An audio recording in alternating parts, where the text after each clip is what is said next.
Hasta la vista, baby.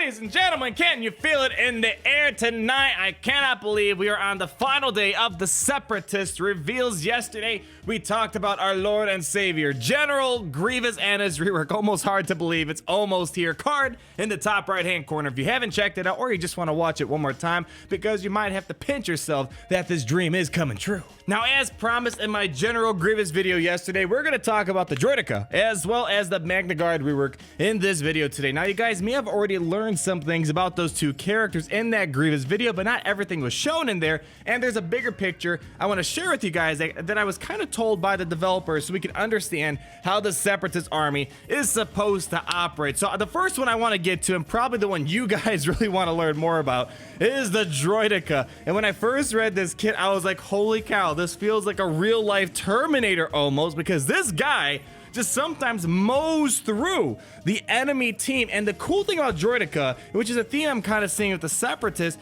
is that you're kind of being penalized for being faster than some of your characters. And Droideka has it baked in that if you're faster than him, you'll get penalized in the long run, as we're going to see. Now, really the only gripe that I have about this character is that right now we don't have the shield that deploys over the Droideka when he activates one of his special abilities. I'm hoping they do fix that and make it a permanent thing. You just see a glimpse of it for a second, but let's talk more about the kit and then we'll get on to Magnaguard. Twin blaster cannons is the basic ability, and we see a couple things that's kind of new in this kit. You deal physical damage to a target enemy, and additionally, here comes the cool anti-speed thing. If the target has a higher speed than Droideka, deal true damage, which ignores defense but can't critically hit, which scales based on the difference in their speed. So here, the first thing that people were kind of seeing in the previous video is that now we have this thing called true damage. Pretend that there is no defense whatsoever. So take some of the heavy defense characters like fives. Just imagine that this character just completely ignores defense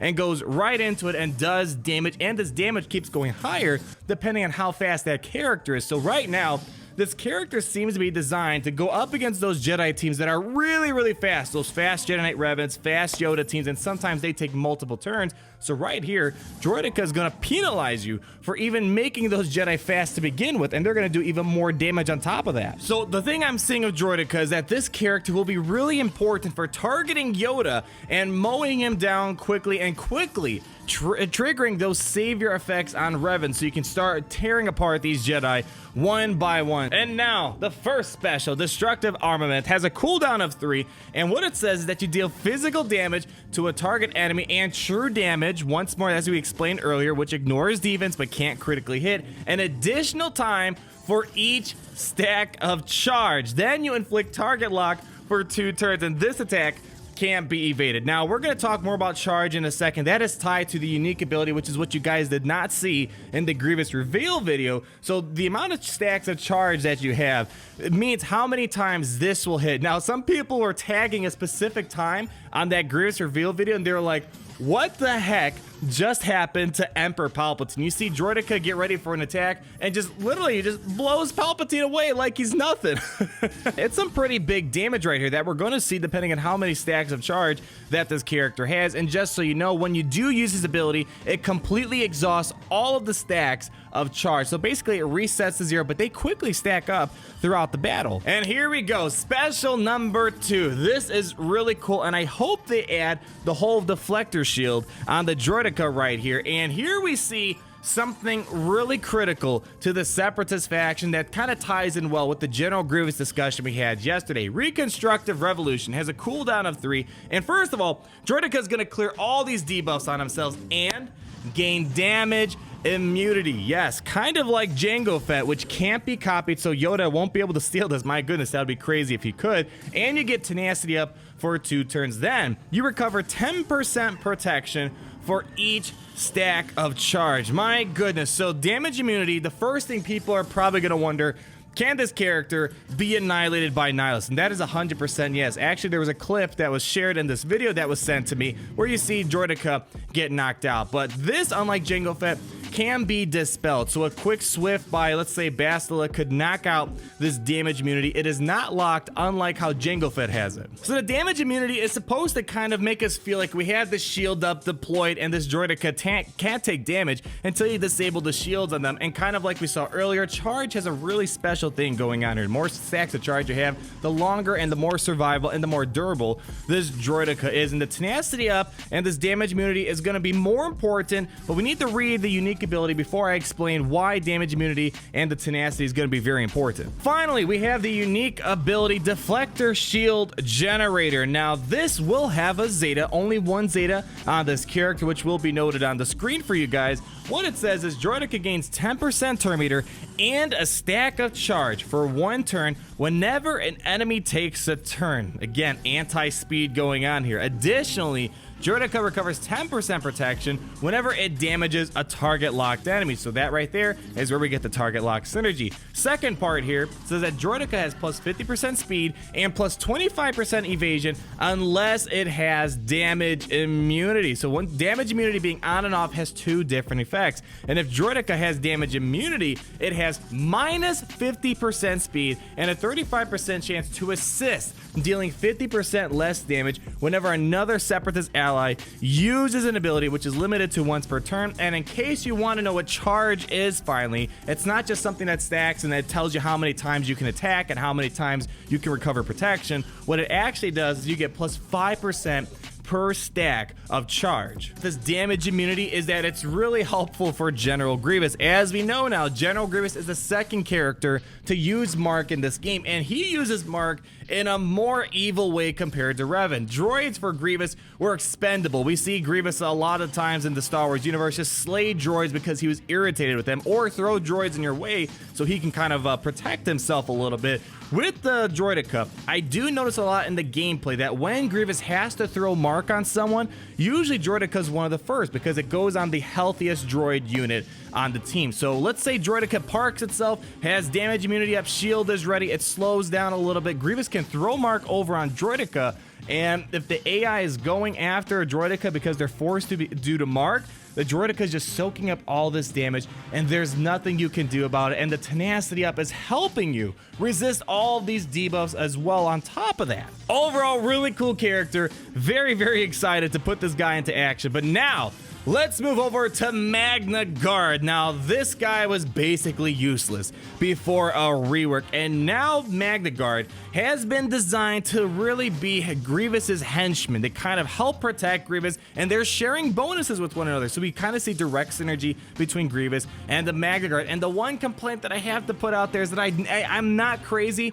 about the stances that the Magnaguard's in. I don't know what's going on. I was expecting something a little bit more cynical, and I wish they had the cape, but I am nitpicking a bit. This character went from a useless character to probably a really important character for the Separatists due to the fact we have a mass cleansing going on with him. So Electro Staff Assault, you're gonna deal physical damage to a target enemy with a 70% chance to inflict, what do you know, target lock for 2 turns. And if the target was already target locked, which is probably gonna be pretty frequent, Magnaguard dispels all debuffs on itself and another random Separatist ally. So right here, we got a cleanse, which is important, so Magnaguard can shake off shock, shake off buff immunity, shake off other nasty things, so he can make sure he taunts frequently. And you got this kind of random debuff, random cleanse going on, which is helpful because Magnaguard does counterattack, and if he counterattacks up against a target locked enemy, boom, you got a cleanse right there for someone. And this right here might be a really important ability. Disruption has a cooldown of 3, and it seems simple, but it's a mass cleanse, guys. Mass cleanses are so powerful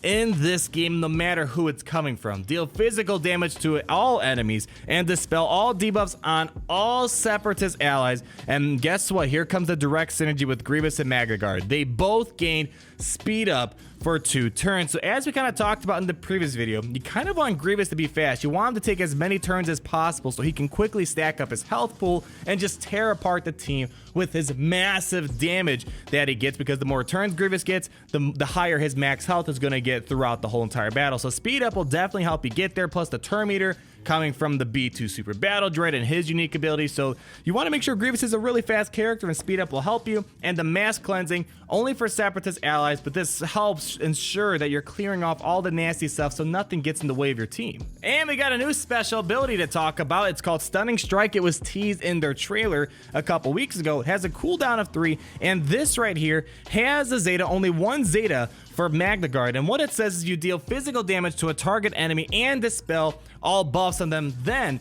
stun them for 1 turn, and if no buffs were dispelled, reset the cooldown of this ability. So technically, let's say you're doing a great job controlling the buffs on the other team, or they're just not getting many, you can technically keep using this ability over and over again, keep stun locking the enemy over and over again. And so it is nice, and a buff dispel is very helpful to quickly get through a taunt because we only have the other buff dispeller, B2 Super Battle Droid. So it's nice in the situation B2's not buff dispelling, which is going to be pretty infrequent. He's going to buff dispel quite a lot. You got Magnaguard to clear out the occasional ones that are in the way or stun lock the enemy. And the Zeta, it says if no buffs are dispelled, you reset the cooldown of this ability.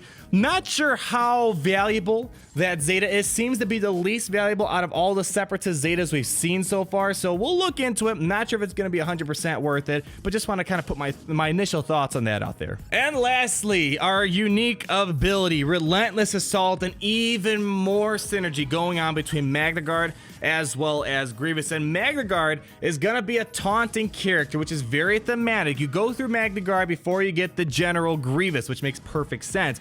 Magnaguard is going to have 70% counter chance and gains taunt for 1 turn when it uses an ability during its turn. And then here comes the synergy. General Grievous and Magnaguard gain 20% tenacity and 20% defense for each target locked enemy. And then the first time Magnaguard reaches 1% health, it takes 1 bonus turn and then is defeated. And during this bonus turn, Magnaguard has plus 100% health. So a lot of stuff to unpack. So let's take each thing one by one. Target lock is going to be very dynamic for Grievous and Magnaguard. So the more target lock on the field, let's say 5 target locks are out there, 100% tenacity and 100% defense. So we also have other tenacity bonuses out there. If you recall, based on Droid Battalion, everyone else is getting a bunch of tenacity from Droid Battalion from the B1 Battle Droid. So this team can have crazy high tenacity just between Droid Battalion and all the target lock on the field for Grievous. And this last clause, it's more of a novelty and a cute thing, I think, but it does have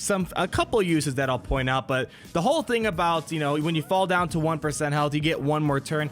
It kind of reminds me, I believe they're trying to shoot for the episode 3 scene where Kenobi slices off the head of one of the Magnaguards. He thinks he's done, but the Magnaguard comes in full fury 1 more time to try to do something before he's completely eliminated. So it's kind of showing that these guys are relentless. Oh, it actually says it right there in the unique ability.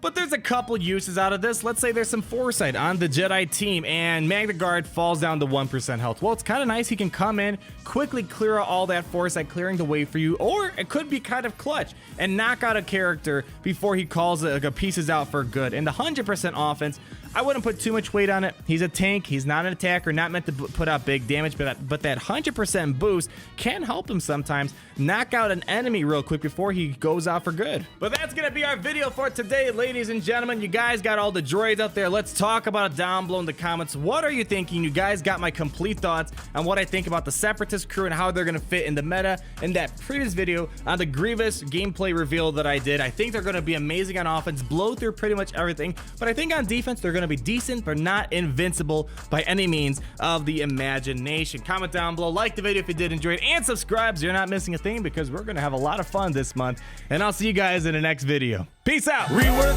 Grievous, rework Grievous. CG, get your act together and rework Grievous, rework Grievous, rework Grievous. Come on, CG, don't make me pray to Jesus. Rework Grievous, rework